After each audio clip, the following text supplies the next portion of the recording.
समन्विता विभाति भाव वैभवेन वीणरागरञ्जिता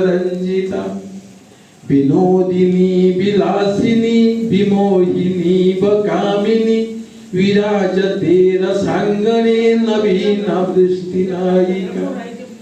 पतन्ति नीरबिन्दव हसन्ति देशसिन्धव चलन्ति मेघबन्धव रसान्विता यदाधर जलं विना न जीवनं फलं विना न भोजनं स्मितं विना न सुन्दरी गुरुं विना न साधनं न साधना धनं विना न साधनं गुरुं विना न शोभते वसुन्धरा गुरुं विना तरुं विना समस्त लोक हेतवे समष्टि भाव सेतवे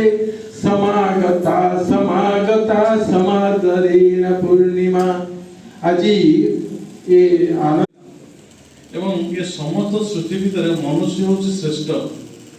जहाँ थे बौद्धिक विकास घटे और से बुद्धि विवेक ज्ञान बल इह जगत जो पुनरुपि जन्म मरण चक्र से घूरी बोले से बंधन से मुक्त हो पारे इह काल जदि से गुरु को अनुसरण कर निजे परम परमात्मा से निर्गुण निराकार हेले नराकार परम ब्रह्म रूपाय अज्ञान हरिणे आत्मज्ञान प्रदान तस्मै श्री गुरवे नमः से परम ब्रह्म परमात्मा